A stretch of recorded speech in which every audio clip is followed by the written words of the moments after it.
Dr. Brasiūnas will talk about side effects of systemic treatment and the management. So please, doctor, you can start.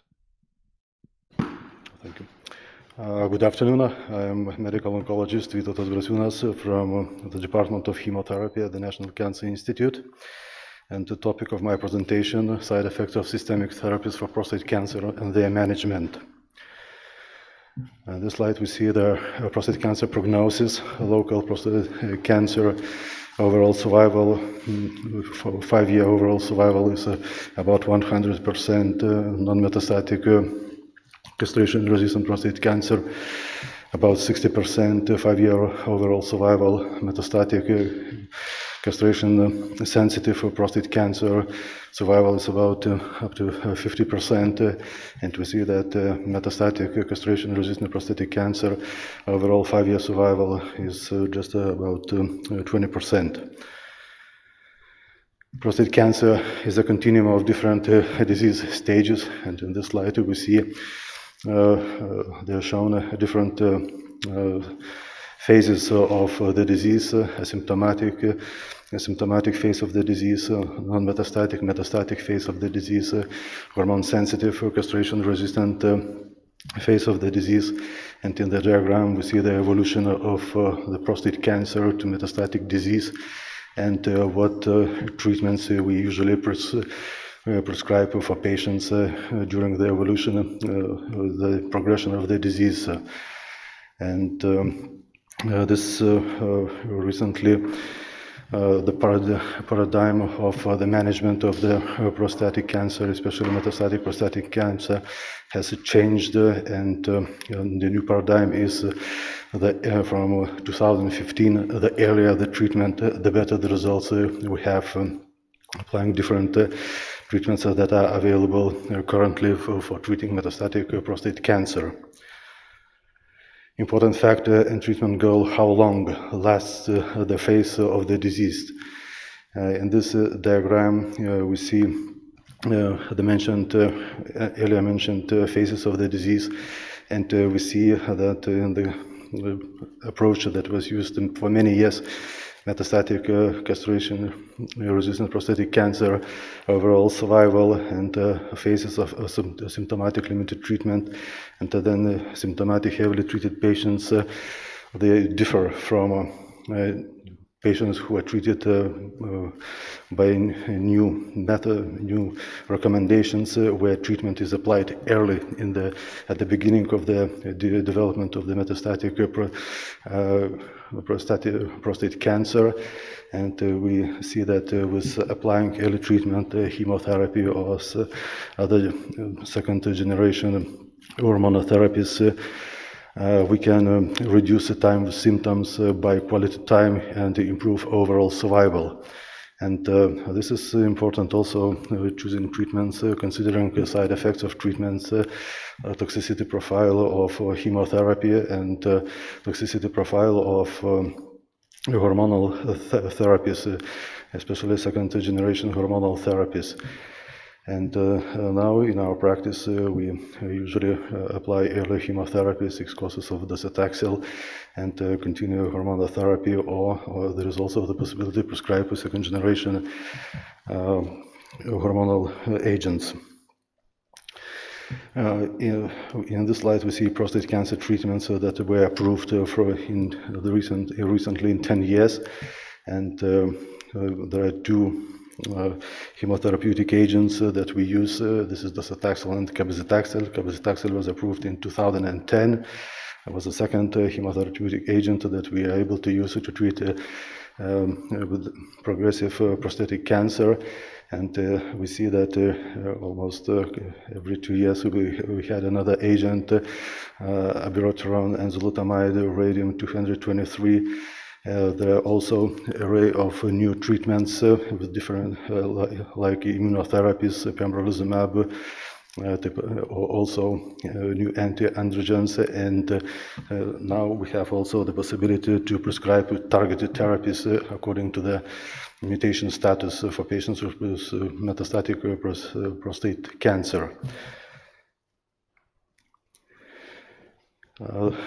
we base our decisions on the recommendations of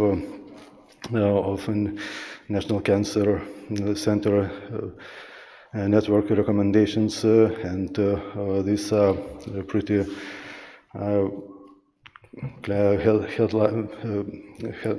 recommendations when to use which agent, but the question also remains which patient will benefit better from what treatment, to start from the hormonal therapies or to start with chemotherapy, and then how to choose agents when the disease progresses. And also in the recommendations we see new approved treatments like pembrolizumab and olaparib that are used in certain particular situations depending on the microsatellite instability or mutational status BRCA mutations. And in the considerations how to choose treatments, important role is of considering the toxicity profile of these different treatments, for which patient which treatment would be better in terms of toxicity. And because these are long-term treatments and toxicity profile is important to consider before starting treatment, chemotherapy or second-generation hormonal treatments. Chemotherapy options for advanced prostate cancer. We have 3 chemotherapeutic agents: docetaxel, cabazitaxel, and mitoxantrone that we can use in metastatic castration-resistant prostate cancer. Also, chemotherapy, as I mentioned earlier, is now used in metastatic castration-sensitive prostate cancer. Some historic slides. Docetaxel. Studies with docetaxel showed improved overall survival, pain, and PSA response, quality of life in comparison with mitoxantrone with prednisone by 2 months. And cabazitaxel, also in comparison with mitoxantrone, improved the overall survival about 2 months.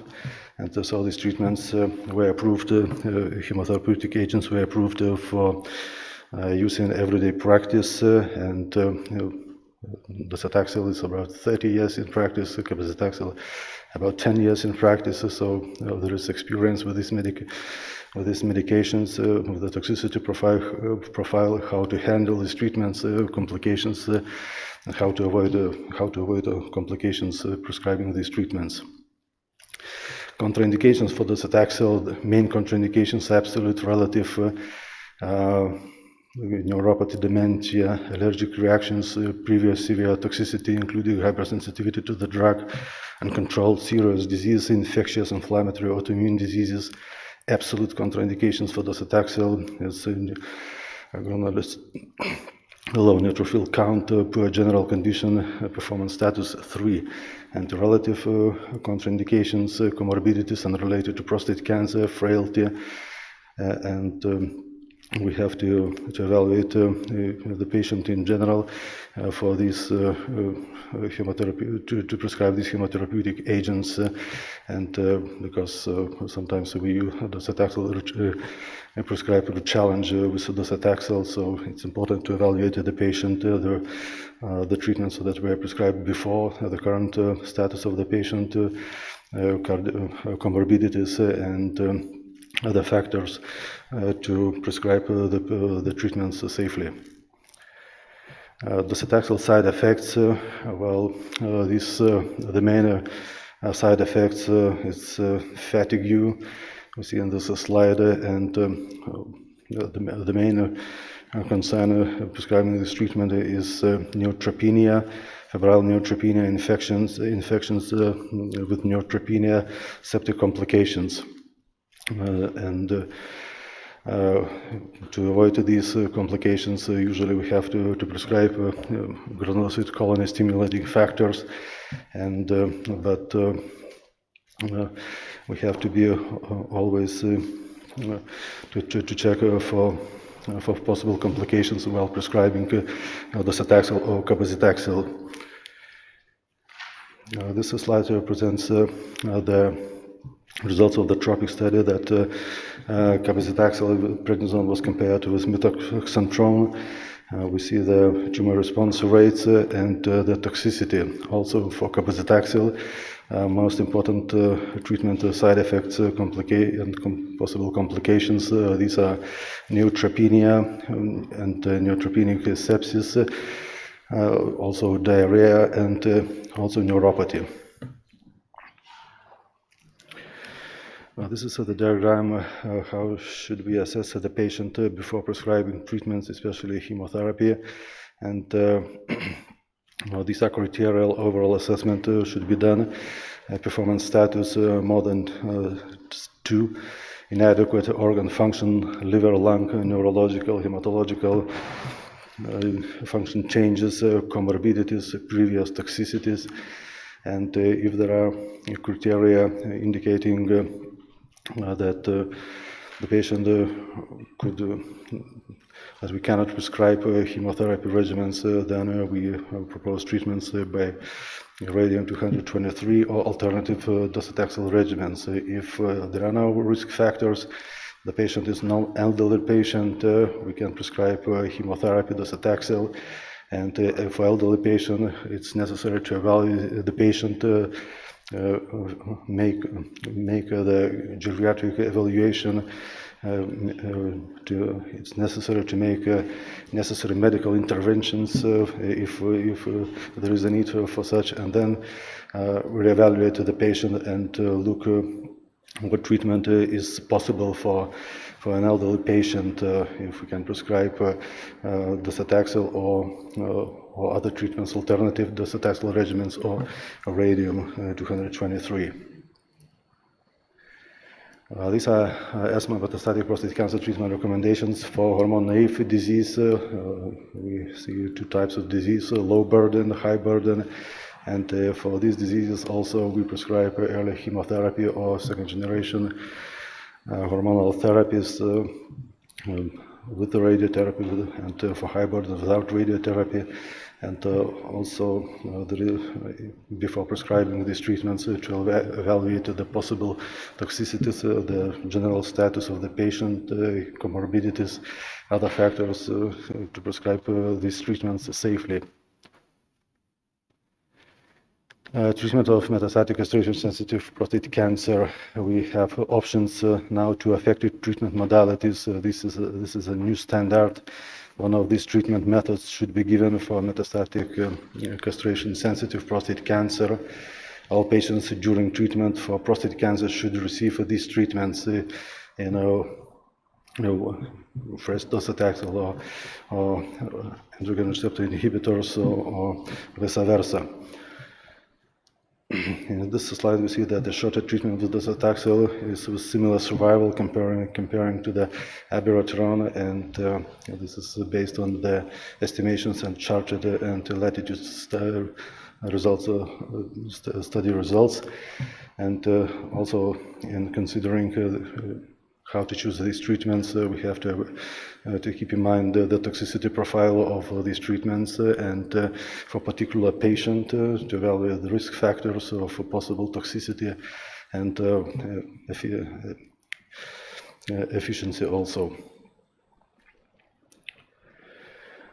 These are the slides describing the early chemotherapy trials, charted GETUC 15 and STAMPET trials. The characteristics are basically identical of the trials, and concerning the toxicity profile, we see that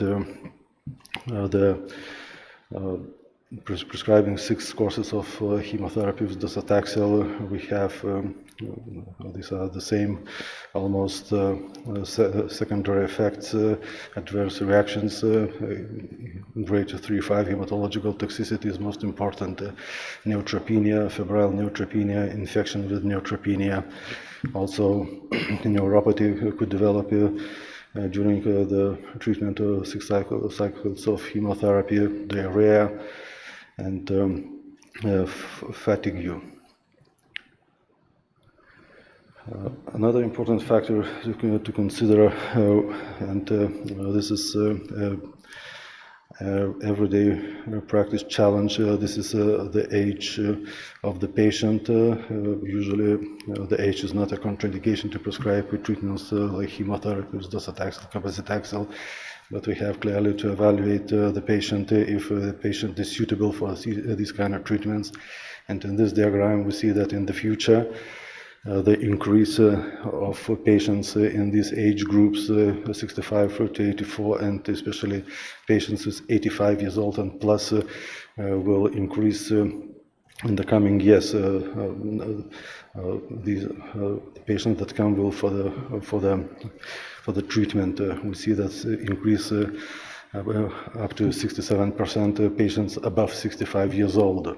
So this is important in considering treatments for the patients of these age groups, and currently we see that new treatments that are in the clinical trials evaluated. These treatments are usually immunotherapies, targeted therapies. They also are used with conventional treatments like chemotherapy, docetaxel, cabazitaxel, and but considering these treatments, probably in the future, immunotherapies and targeted therapies will be less toxic than chemotherapy, and they probably will be more prevalent in treating prostate cancer, metastatic prostate cancer. For elderly patients, 75, 80 and 85 years old, it's advisable to evaluate patient geriatrically, see what medical interventions could be made, evaluate the patient by geriatric medicine specialist, and that gives recommendations, and then to choose treatments which is the best for a particular patient. As in this slide, there is an example of ongoing clinical trials evaluating novel combinations for treatment of metastatic prostate cancer, resistant prostate cancer, and we see PARP, new classes of drugs like PARP inhibitors, combinations targeting particular mutations, combinations with checkpoint inhibitors, with immunotherapies, and also we see that there are trials, new trials that also ongoing trials that evaluate current treatments in addition to immunotherapies or chemotherapy plus second generation hormonal therapies. Usually toxicity profile of these new classes of agents are better than chemotherapy toxicity profile, but now the studies show that chemotherapy combined with second generation hormonal therapies, these treatments would be effective and will come soon into clinical practice.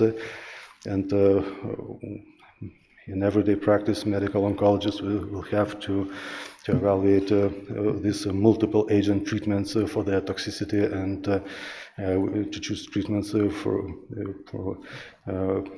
in particular situations for a particular patient. Thank you for your attention. Thank you for the presentation. Any questions? One question. Dr. Asadowskine, please. I'm a medical oncologist from National Cancer Institute, and I would like to ask you about cabazitaxel dose. Which dose of cabazitaxel do you use in your everyday clinical practice? 20 milligrams per square or 25 milligrams per square? And about prophylactic hemostimulation, neutropenia prophylaxis, do you use granulocyte colony stimulating factors with cabazitaxel? Thank you. Yes, cabazitaxel, well, this is, as I showed in the slides, there is a risk in neutropenia risk febrile neutropenia, risk septic complications, and usually, well, it's recommended to start with the 20 milligrams square meter of the cabazitaxel for the first treatment. As I see, if the patient is now 60 years old, no medical comorbidities with performance status, blood tests in normal range, no other factors that would limit me. I start with 25, but I prescribe granulocyte stimulating factors, and I check the blood 1 week after I prescribe it, and then for the first course, that's the recommendations for the drug, and then usually, as far as I prescribe usually granulocyte factors, stimulating factors, because well, that reduces very much the risk of febrile neutropenia and septic complications. So, well, that's my practice, and I think because well, it's always we look to prescribe the dose that is optimal, not to reduce the dose, and so. But you have to. This is what is everyday practice. You see what the performance status of the patient's age. You evaluate all the clinical factors. For the elderly patient, that's a challenge. Thank you. Thank you very much. Thank you.